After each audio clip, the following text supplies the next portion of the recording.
وضو کرنا اسی انسان پر لازم ہوگا جو کہ حالت حدث میں ہو۔ فرماتے ہیں اللہ تعالیٰ نے ارشاد فرمایا یا ایھا الذین آمنوا اذا قمتم الی الصلاۃ فاغسلوا وجوہکم، اے ایمان والو جب تم نماز کے لیے کھڑے ہو یعنی نماز کا ارادہ کرو، قمتم یہ عرضتم کے معنی میں ہے، فاغسلوا وجوہکم تو اپنے چہروں کو دھو لو یعنی تینوں اعضاء کو دھو لو اور سر پر مسح کر لو۔ مکمل آیت کریمہ آپ کے سامنے بیان کی گئی۔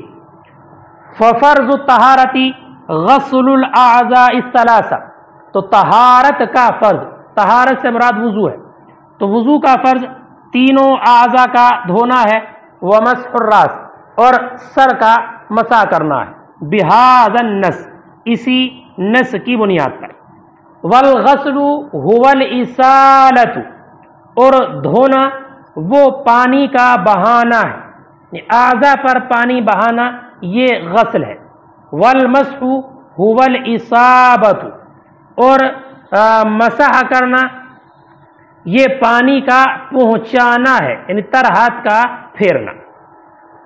وحد الوجہ من قصاص الشعر الى اسفل الذقن، اور چہرے کی حد سر کے بال اگنے کی انتہا سے تھوڑی کے نیچے تک ہے، یعنی جہاں پر سر کے بال اگنے کی انتہا ہوتی ہے، عموماً جہاں سے بال نکلنا بند ہوتے ہیں اس جگہ سے لے کر ماتھے کے اوپر سے اور ٹھوڑی کے نیچے تک دھونا یہ فرض ہے۔ وَإِلَى شَحْمَتَيِ الْأُذُنَيْنِ اور دونوں کانوں کی لو تک، دونوں کانوں کی لو تک دھونا فرض ہے۔ لِأَنَّ الْمُوَاجَهَةَ تَقَعُ بِهَذِهِ الْجُمْلَةِ، اس لیے کہ مواجہت کا معنی روبرو ہونا، تو مواجہت اس سے واقع ہوتی ہے، اسی چہرے سے، یعنی بال اگنے کی جگہ سے ٹھوڑی کے نیچے تک، ایک کان کی لو سے دوسرے کان کی لو تک کا جو حصہ ہے، تو مواجہت روبرو ہونا اسی سے ثابت ہوتا ہے۔ وَهُوَ مُشْتَقٌ مِنْهَا اور یہ اسی سے مشتق ہے، اسی سے وجہ مواجہت سے ہی مشتق ہے۔ طہارت میں سب سے پہلے مصنف نے وضو کو ذکر فرمایا۔ وضو اگر واو کے ضمے کے ساتھ پڑھیں تو اس فعل مخصوص کا نام ہے، یعنی اعضاء ثلاثہ کا دھونا اور سر کا مسح کرنا، اور اگر وضو واو کے فتح کے ساتھ ہو تو وہ پانی ہوگا جو پانی کے وضو کے لیے لایا گیا ہو۔ امام صاحب ہدایہ نے احکام کے اعتبار سے وضو کو مقدم کیا ہے، اس لیے کہ وضو کی حاجت بکثرت ہوتی ہے، اور دوسری وجہ یہ ہے کہ وضو کا محل غسل کے محل کا جز ہے، کہ غسل میں تو تمام جسم کو دھونا فرض ہوتا ہے اور وضو میں جسم کے بعض اعضاء کے دھلنے کا حکم ہے، تو یہ غسل کے محل کا جز ہے، اور کل کا جز کل پر مقدم ہوتا ہے، کل کا جو جز ہے تو وہ جز کل پر مقدم ہوتا ہے، اس لیے وضو کو غسل پر مقدم کیا ہے۔ تیسری اس وجہ اس کی یہ بھی ہے کہ اللہ تبارک و تعالی نے بھی وضو کو غسل پر مقدم بیان فرمایا، کہ اللہ تعالیٰ نے فرمایا فَاغْسِلُوا وُجُوهَكُمْ، جیسے کہ یہی آیت کریمہ، اور اس کے بعد اللہ تعالیٰ نے ارشاد فرمایا وَإِن كُنتُمْ جُنُبًا فَاطَّهِرُوا، کہ اگر تم ناپاک ہو تو پاکی حاصل کر لو۔ اور امام صاحب ہدایہ نے یہ بھی بیان فرمایا کہ وضو میں 4 فرض ہیں، 3 فرض اعضاء کا دھونا ہے اور سر کا مسح کرنا ہے، اور ان چاروں کی فرضیت کا ثبوت اسی مذکورہ آیت سے ہے نا۔ اور یہ بھی فرمایا کہ غسل کا جو معنی ہے وہ پانی کا بہا دینا ہے۔ اس عبارت کے ذریعے رد کیا ہے امام مالک پر، اس لیے کہ امام مالک رضی اللہ تعالیٰ عنہ کے نزدیک صرف پانی بہانا کافی نہیں ہے بلکہ دلک بھی شرط ہے، دلک یعنی ملنا، رگڑنا، کہ ان کے نزدیک دلک بھی ضروری ہے۔ اور مسح کے معنی پانی ٹپکے بغیر پانی کا پہنچانا ہے، یعنی تر ہاتھ وغیرہ کا عضو پر پھیرنا، یہ مسح۔ اصابۃ الید المبتلہ علی العضو، ہے نا، عضو خاص پر جس پر مسح کرنا ہے، تر ہاتھ کا وہاں تک پہنچا دینا، اس پر پھیرنا، یہ مسح ہے۔